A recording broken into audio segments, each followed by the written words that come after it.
and welcome to New York City Atheists Live on Tape, brought to you by New York City Atheists Incorporated. I am your host, Dennis Horvitz, the David Letterman of the Hopelessly Damned. And I'm Dave Silverman, the temporary Paul Schaefer of the Hopelessly Damned. Now, you know... I guess you call me the Paul Schaefer pro tem. Yeah, sure. Paul pro tem. The Paul pro tem? Sounds like some kind of toy by Whammo or something. Yeah. Okay. But back to atheism. Back to atheism. You know, atheists are often accused of being arrogant and condescending and aloof, and we're not going to disappoint. I was about to wonder where you were going with that. We have actually something to be arrogant and condescending and really kind of nasty about. And before I go any further, I just want to reintroduce our guest, David Silverman, who is the Communications Director of American Atheists. David, thank you for showing up again. Thank you very much for having me again. And not too long ago, of course, our elections for president have passed, and it was a very hateful campaign, but not just on the presidential level. In North Carolina, there was a very vicious campaign between the current senator, as of this taping, Libby Dole, against the contender Kay Hagan, and it got really vicious. And why don't you basically elucidate what happened, or tell us what happened? Sure. First of all, we're talking about Elizabeth Dole. She was the incumbent. She's a Republican. She's a right-winger extremist. And she lost. Well, that's the punchline. Okay, thank you for joining us. We'll see you good night, folks. All right.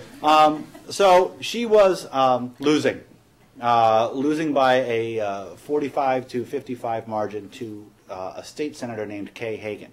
Now, State Senator Kay Hagan, was a Democrat, a Sunday school teacher, a very religious person, and she had attended a fundraiser, many fundraisers. One fundraiser happened to be co-sponsored by, on a personal level, one of the directors at the Godless Americans Political Action Committee.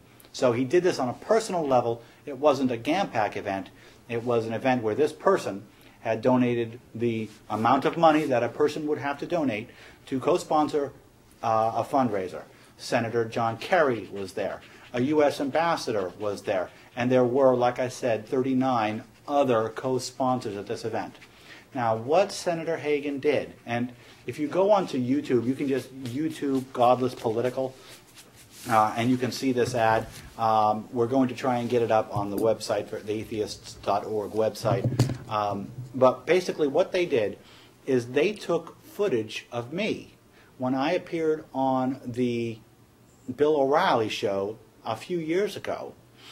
And now the O'Reilly segment that I did, it was like maybe an 8-minute segment, and I spent 7 minutes of that segment talking about atheists being too closeted, we need more representation in government, we need people who are not ashamed to talk about us, and we need to increase the acceptance of atheists among theists. That was most of the segment.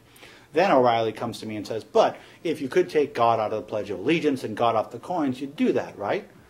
Well, yeah, we would. We'd like to. We really would like to. Is making Christmas a non-federal holiday one of our top priorities? No, but it's on the list. It's way down there, but it's on the list. At any rate, they took that footage of me on the O'Reilly show, linked it to Woody Kaplan, because I did speak for the Godless Americans Political Action Committee, and Woody Kaplan is a member, now a director of the Godless Americans Political Action Committee, although he wasn't when I spoke to O'Reilly, and he actually co-founded, or I should say co-sponsored, this fundraiser for Senator Hagan. Senator Hagan didn't know Woody was even there. She didn't know who the sponsors were. She knew it was a Democratic fundraiser, and she went along with a whole bunch of other Democrats. Okay, fast forward to the election. They take this clip of me on the O'Reilly factor, and they link it to Hagen, and they ask the voters, what did Hagen promise in return for that godless money? To take God off the coins? To take Christmas off the calendar?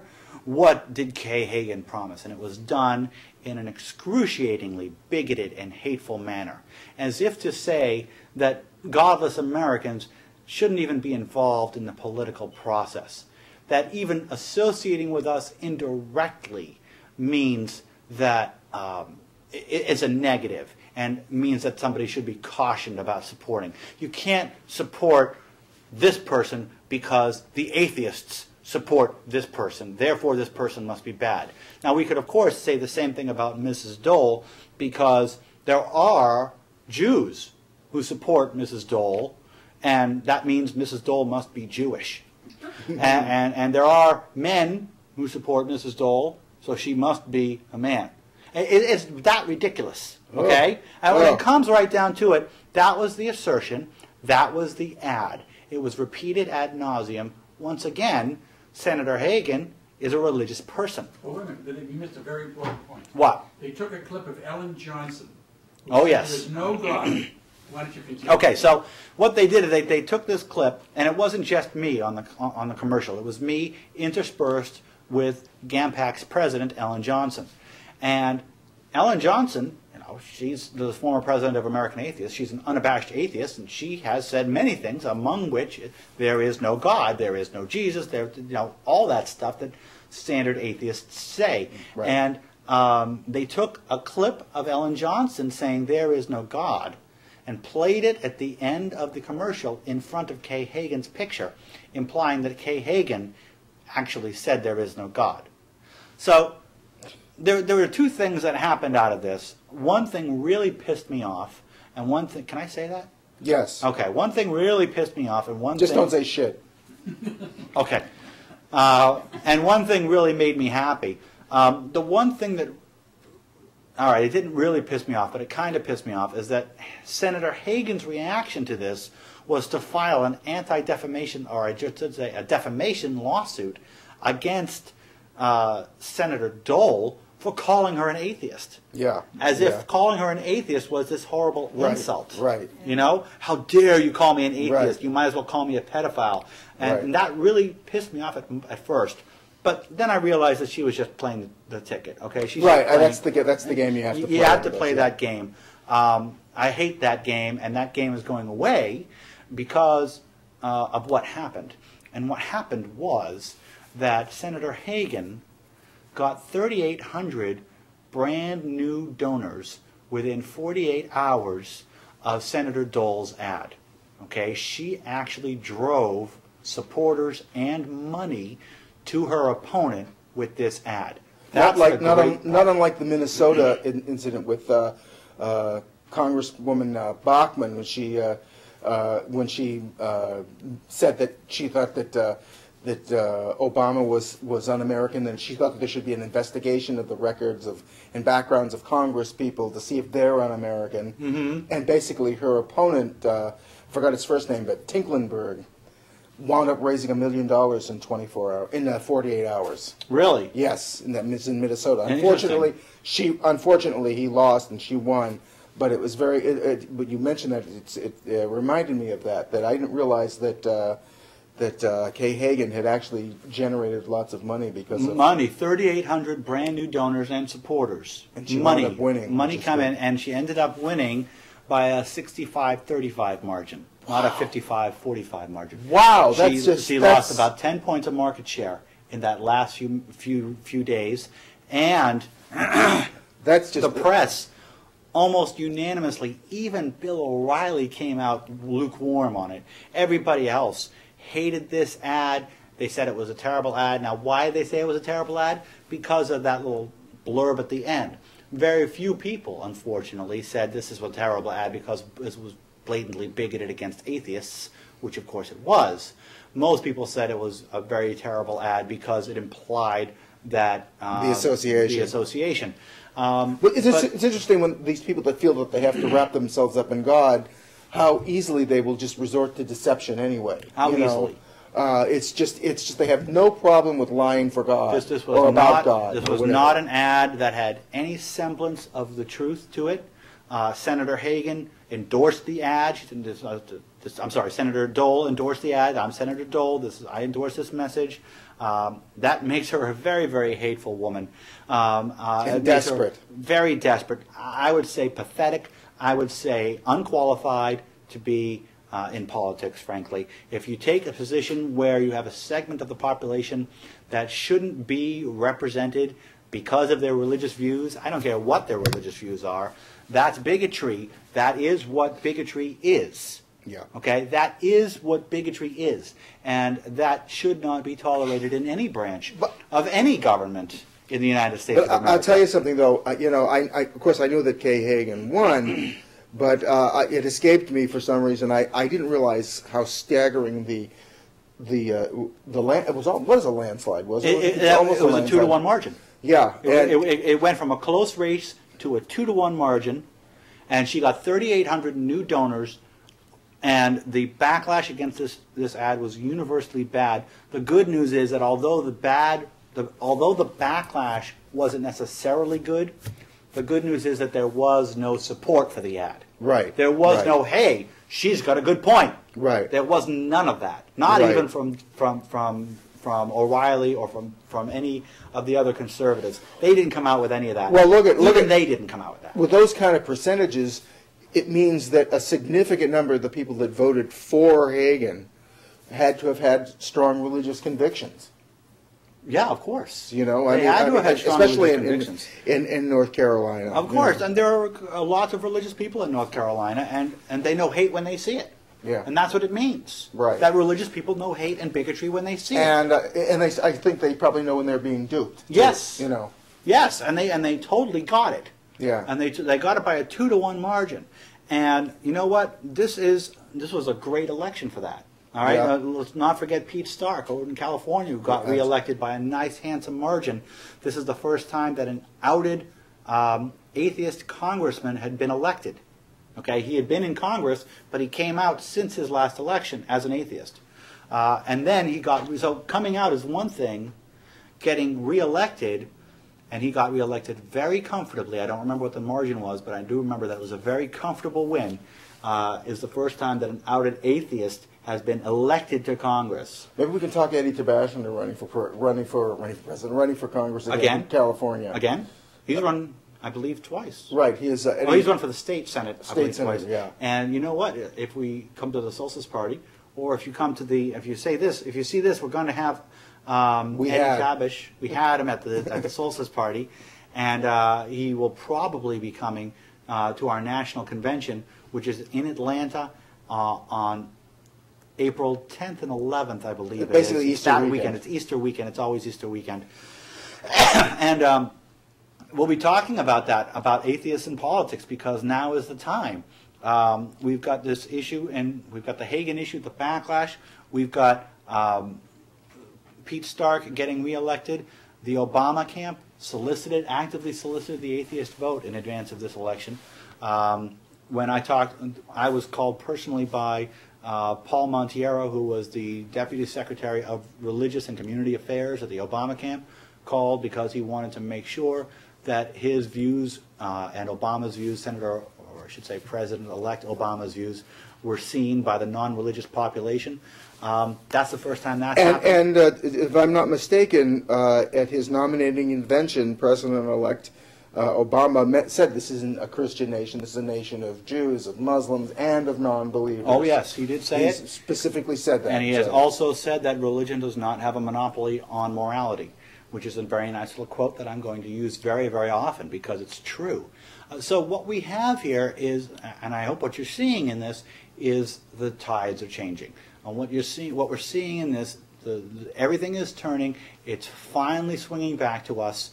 And what you do when the pendulum starts swinging your way is run like heck.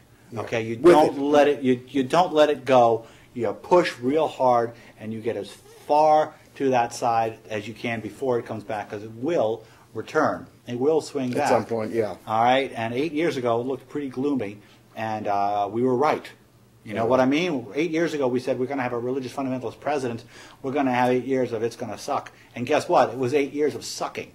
And we've got some real major problems because we had somebody in office that was clearly unqualified to be president. Totally. And I think what's happening is that that's going away now. People are actually beginning to realize that we need geniuses in political offices, not pretty people, not religious people. We need smart people. Right, not necessarily of the people as long as they're for the people. Yeah. That's what it is. You know, that's a very good point. When I realized how close we came to having a vice president who has a personal witch doctor, yes, that's pretty. Yeah, that's pretty frightening. You know. And you know, 8 years of seeing a president who really doesn't care too much about the environment because he's sure the rapture is going to happen soon, anyways. Yeah, Jesus is coming. I mean, this is really effed up stuff. Yeah. Okay? And this is stuff that we really can't have in our elected officials. And the people of New York, you guys know this, okay? Right. New York, this isn't news to you. But what is news to you is that there are threats in Albany. There are threats in New Jersey, if you're seeing this. There are threats in Staten Island against the separation of church and state. And it's happening at this kind of level. And what we have to do is make sure that when you hear stuff that says that's anti-atheist, that's anti-secular, make sure you raise your hand up. Yeah. And get counted. Because, you know, it's a good point, because in this neck of the woods, there is a tendency to think, well, this kind of stuff, well, it only goes on in North Carolina, it only goes around in Georgia and that kind of stuff. But in fact, you know, it wasn't too long ago, certainly within the last 10 or 15 years, that there were a lot of school committees in this area that were really in danger of being taken over by creationists. Mm-hmm. And fortunately, it didn't happen, but it can happen if people aren't aware and aren't on the ball here. It can happen right here in New York. Religious and non-religious alike, you know. We have to. You know what? That's a very good point. Religious and non-religious people alike need to get active, need to be active, need to stay active. And if you can't be active and get active and stay active, you need to give money to people who can and support people who can. And activism can mean writing letters to the editor. Yes. Activism can mean making calls. Activism can mean donating money. Activism can mean getting in a picket line. The only thing that activism isn't is doing what you're doing right now, which is sitting on your butt watching television. Right. This is not activism, unless, of course, it's learning how to be an activist, which, of course, makes it activism. So, you are now being an I don't know what he just said, but it sounded really good, folks. I don't think I could repeat it. So, good. Good. But when it comes right down to it, if you're watching this show, you're learning how to be an activist. So here's what you do. Get active. Write letters, make calls, send money anywhere you see fit. Find people who you agree with, run for your school board, and if anybody says something negative against atheists, say something. Don't let it slide under the wall. You know, when it comes down to it, the reason that atheists have had such a hard time is because you can't tell us from everybody else. Right. You know, atheists are in your churches, atheists are in your neighborhoods, atheists are in your family. We look just like everybody else. Dennis and I happen to look very, very Jewish. But we do look like everybody else. So the point is that... I don't know where they get this idea. It's a mystery, I'm telling you. I don't know. Well, okay. Okay. But the point is... That's it's kind of spooky. There are atheists in your churches. There are atheists in your churches. There are atheists in your churches. Christopher Hitchens always makes a remark. If you want to ever see the largest group of atheists in the United States, go to a Jewish synagogue. The Reform synagogues and the Unitarian Universalists, and of course the Workman's Circle. Lots of Jewish atheists out there in the Workman's Circle. If there are any Jewish atheists out there, you should check out the Workman's Circle. It's a good organization too. But when it comes right down to it, get involved in something. Get involved in something secular, make yourself heard. And what I was getting to before is people don't know you're an atheist unless you say you're an atheist. I just want to say they don't know it, and really, let me get this out. They need to know it at your office. They need to know it at your school. They need to know it in your family. Everybody needs to know it. It's been a long time that we've had this problem. But one thing that I've gotten over and over again over the past several years is, oh, this is so bad and that is so bad and it's such a bad environment for atheists. You know what? Now is going to be the best time to come out of the closet as an atheist. Yeah. Now it is. This is the time. And I just want to say that, if I can just brag a little for New York City Atheists, we've had letter writing campaigns, we've had contests, we've made donations to we've tried scholarship funds for young atheists and essay contests and all that. And New York City Atheists we're pretty active in doing things like that as far as our membership. And not only that, we have the most well-read and intelligent television audience in television in the world. So, yeah, we have the best audience. Ooh, better than Atheist Viewpoint? We better not go there. Okay, let's not even go there. Let's not even go there. All right. The point is that what did we get in the summation? What did we get from this election? We got backlash against hate. We got no forward push as a result of the hate. Okay, we got no forward push. Nobody on the Hagen side said, "Hey, yeah, that's right." Nobody on the Dole side, nobody on the press side said, "Hey, yeah, Hagen's associating with atheists. Let's not vote for him." Right. Nobody said that. That didn't happen. The ad was a complete flop on a positive side, and on a negative side, it totally hurt Senator Dole, the hateful bitch, who tried to use us in her hateful, bitchy campaign. Like the hateful bitch that she was. Let's just say not this. That I have an opinion. She kind of tends to run out from under the porch and bite the mailman on the leg. Yeah. That's kind of, that's what we mean. I have no patience for this kind of stuff anymore. We have every right to be outraged at that kind of crap. We have every right to be mad at that kind of crap. It's time to say enough. It is. It's totally enough.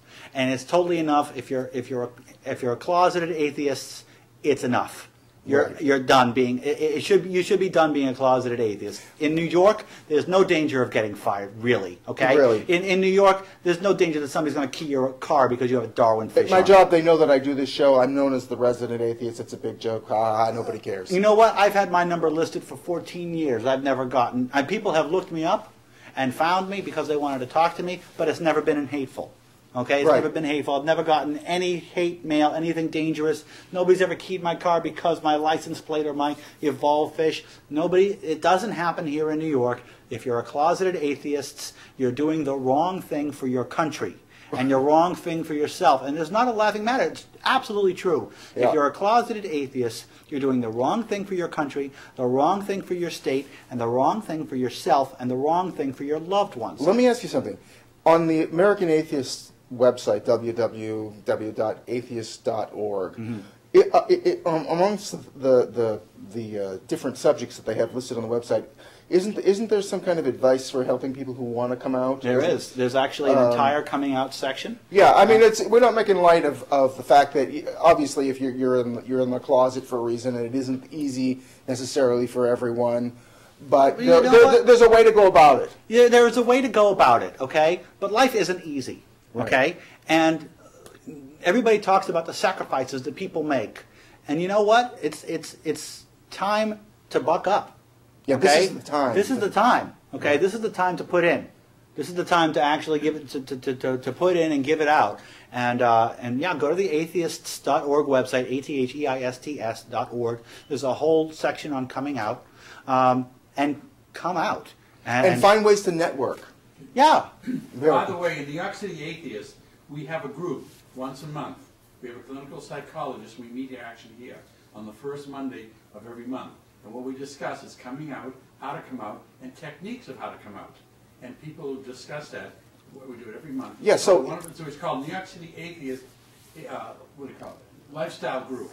Support group, right. And we actually have that as a group. And we're pushing it across the country to other groups of the same thing. So if you want to come out, if you're in the closet, you want to come out, get in touch with New York City Atheists, get in touch with American Atheists. There's ways to go about it, and the time is now. The time is now. Yeah. If you wait, you'll miss a grand opportunity. The wave of secularism is coming over this country, and you know what? It's not going to go away. The reason I can tell you very, very frankly that it's not going to go away is because something new has hit the air, and that is called the Internet. Mm-hmm. Have you ever heard of the Internet? A few times, yes. It used to be that people who were atheists thought they were alone, and now, because of the internet, they know how many there are. You know, somebody told me that actually the majority of people that originally were on the internet when were atheists because it was all techies and Of course. and people that were all atheists. Nobody was praying to God that the electrons would go into the right place. When it came right to it, the internet is all physics. Yeah, that's funny because you know I think the religious extremists in this country, they make a lot of noise and they're out there. But I think, and I've heard this from a couple of sources, that actually demographically and statistically, the country is becoming more secular. Yeah. And the younger people are becoming more secular. I don't know if it's becoming more secular. It depends on how you define secular. Okay, if you think that that people are converting to atheism, I'm not sure I'm mad. Oh, I don't think that's what it. I don't think that's what's happening. I just think that people are just not as religious, or that the trend is away from religious. Megachurches and affiliation. That doesn't mean the megachurches aren't still recruiting and getting lots of people in them. But the general trend, I think, is just people don't use. There's a growing skepticism toward organized organized religion. religion. Towards organized, yeah. And there's also a growing number of people who are atheists who were closeted coming out of the closet. That's a big thing. Yeah. People who used to call themselves Jews are now calling themselves atheists. People who used to call themselves Christians are now calling themselves atheists. They haven't changed their minds. They just changed what they call themselves.